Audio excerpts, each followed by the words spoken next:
ವೀಕ್ಷಕ ಮಹಾಶಯರಿಗೆಲ್ಲರಿಗೂ ನನ್ನ ವಂದನೆಗಳು. ನನ್ನ ಹೆಸರು ಡಿ ಜಿ ರವಿಕುಮಾರ್. ನಾನು ಸಿದ್ಧವೈದ್ಯ ಮತ್ತು ನಾಟಿ ವೈದ್ಯ ಎರಡೂ ಮಾಡ್ತಾ ಬರ್ತಾ ಇದ್ದೇನೆ. ಇವತ್ತಿನ ವಿಷಯಕ್ಕೆ ಬಂದರೆ, ಬಹಳಷ್ಟು ಜನಗಳಲ್ಲಿ ಗಂಡಸರಲ್ಲಾಗ್ಬೋದು ಹೆಂಗಸರಲ್ಲಾಗ್ಬೋದು ನರಗಳ ವೀಕ್ನೆಸ್ಸು ಬಹಳಷ್ಟು ಕಾಡ್ತಾ ಇದೆ. ನರಗಳ ವೀಕ್ನೆಸ್ ಅಂತಂದರೆ ಯಾವುದೇ ಒಂದು ಕೆಲಸ ಮಾಡೋಕ್ಕಾಗಲ್ಲ, ಸುಸ್ತು, ವೀಕ್ನೆಸ್ಸು ಮತ್ತು ಇಂಥ ಸಮಸ್ಯೆಗಳು ಬಹಳಷ್ಟು ಕಾಡ್ತಾ ಇರ್ತವೆ. ಮತ್ತು ಇವರಲ್ಲಿ ಕಾಣಿಸ್ಕೊಳ್ತಕ್ಕಂಥದ್ದು ಮೇಯ್ನ್ ಅಂತಂದರೆ ವೀರ್ಯ ಕಣಗಳ ಉತ್ಪತ್ತಿ ಪೂರ್ತಿ ಸ್ಥಗಿತ ಆಗಿರ್ತದೆ.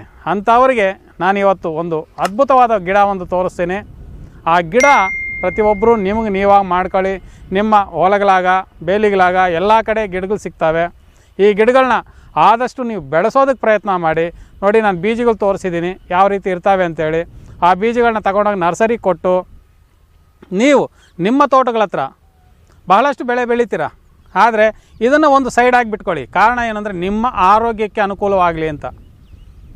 ಇದು ನಿಮ್ಮ ಆರೋಗ್ಯಕ್ಕೆ ಬಹಳಷ್ಟು ಉತ್ತೇಜನ ಕೊಡ್ತದೆ. ಸಿರಿ ಸಂಪತ್ತು ಕೊಡಲ್ಲ, ಆದರೆ ಆರೋಗ್ಯ ಕೊಡ್ತದೆ. ಆರೋಗ್ಯಕ್ಕೆ ಉಳಿದ ಮಿಕ್ಕಿದ್ದು ಯಾವುದೂ ಇಲ್ಲ ಪ್ರಪಂಚದಲ್ಲಿ. ಅಂಥ ಆರೋಗ್ಯನ ಕೊಡ್ತಕ್ಕಂಥ ಒಂದು ಗುಣ ಈ ಒಂದು ಗಿಡದಲ್ಲಿದೆ. ಇದರ ಹೆಸರು ಬಂದು ಅಶ್ವಗಂಧ ಅಂತಾರೆ. ಅಶ್ವಗಂಧ ಅಂದರೆ ಇದರ ಅರ್ಥನ ಬಹಳಷ್ಟು ಜನಕ್ಕೆ ಗೊತ್ತಿಲ್ಲ. ಅಶ್ವ ಅಂದರೆ ಕುದುರೆ. ಕುದುರೆ ಅಂದರೆ ಎಂತಕ್ಕೆ ಈ ಹೆಸರಿಗೆ ಬಂತು ಅಂತಂದರೆ, ಕುದುರೆಯ ವಾಸನೆ ಈ ಬೇರುಗಳಲ್ಲಿ ಒಣಗಿಸಿದ ಮೇಲೆ ಮೂಸು ನೋಡಿದಾಗ ಈ ಕುದುರೆ ಪಕ್ಕದಲ್ಲಿ ನಿಂತ್ಕೊಂಡ್ರೆ ಏನು ಸ್ಮೆಲ್ ಬರುತ್ತೋ ಆ ರೀತಿ ಬರೋದರಿಂದ ಅಶ್ವಗಂಧ ಅಂತ ಹೆಸರಿಕ್ಕಿದ್ರು. ಅಂದರೆ ಅದರ ವಾಸನೆ ಬರುತ್ತೆ ಅಂತ.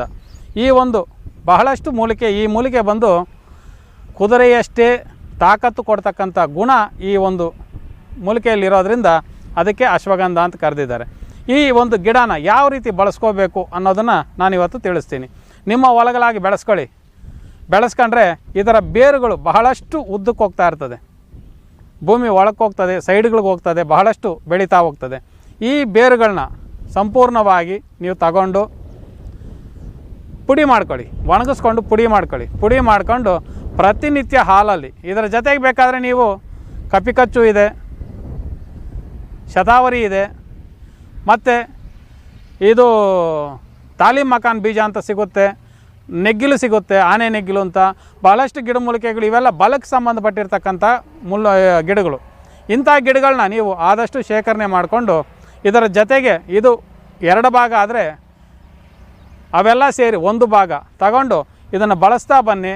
ಕಂಪಲ್ಸರಿ ನಿಮಗೆ ಆ ವೀರ್ಯಕಣಗಳ ಉತ್ಪತ್ತಿ ಆಗ್ಬೋದು, ನರಗಳ ದೌರ್ಬಲ್ಯ ಆಗ್ಬೋದು, ನಿಮಗೆ ಇರ್ತಕ್ಕಂಥ ವೀಕ್ನೆಸ್ಸು, ಈ ಸಮಸ್ಯೆಗಳೆಲ್ಲ ಬಹಳಷ್ಟು ಗುಣ ಮಾಡ್ತಕ್ಕಂಥ ಗುಣ ಈ ಒಂದು ಅಶ್ವಗಂಧದಲ್ಲಿದೆ.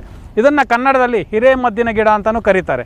ಹಿರೇಮದ್ದು ಅಂದರೆ, ಹಿರೇ ಅಂದರೆ ಹೆಚ್ಚು, ಅಂದರೆ ಹಿರಿಯರು, ಅಂದರೆ ಹಿರಿಯರಿಗಿಂತ ಬಹಳಷ್ಟು ಹಿರಿಯರಿಗೆ ಸಂಬಂಧಪಟ್ಟಿರ್ತಕ್ಕಂಥ ಮದ್ದಿದು ಅಂತ ಹಿರೇಮದ್ದಿನ ಗಿಡ ಅಂತಲೂ ಕರೀತಾರೆ. ಈ ಒಂದು ಬಹಳಷ್ಟು ಜನ ಈ ಒಂದು ಗಿಡನ ಆಸರೆ ಮಾಡಿಕೊಂಡು ನಿಮ್ಮ ಆರೋಗ್ಯನ ನೀವು ಕಾಪಾಡ್ಕೋಬೇಕು ಅಂತ ಪ್ರತಿಯೊಬ್ಬರಲ್ಲೂ ಕಳಕಳಿಯ ಪ್ರಾರ್ಥನೆ ಮಾಡ್ಕೊತೇನೆ. ತದನಂತರ ನಿಮಗೆ ಇದಕ್ಕೆ ಸಂಬಂಧಪಟ್ಟಿರ್ತಕ್ಕಂಥ ನರಗಳ ವೀಕ್ನೆಸ್ಗಾಗ್ಬೋದು, ನರಗಳ ಒಂದು ಪ್ರಚೋದನೆ ಆಗ್ಬೋದು, ನಿಮಗೆ ಮೂಡ್ ಬರೋಲ್ಲ ಕೆಲವರಿಗೆ.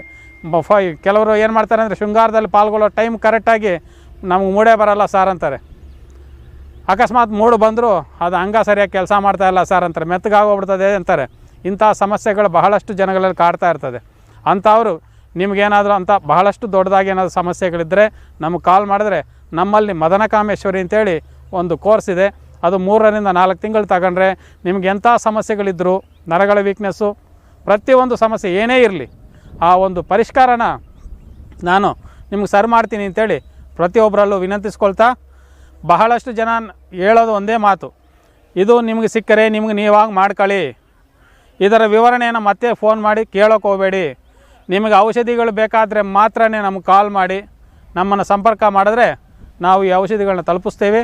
ನಿಮಗೆ ಉತ್ತಮವಾದ ಆರೋಗ್ಯವನ್ನು ಕೊಡ್ತೇವೆ ಅಂತೇಳಿ ಭರವಸೆ ಕೊಡ್ತಾ ಇದ್ದೀವಿ. ನಮಸ್ಕಾರ.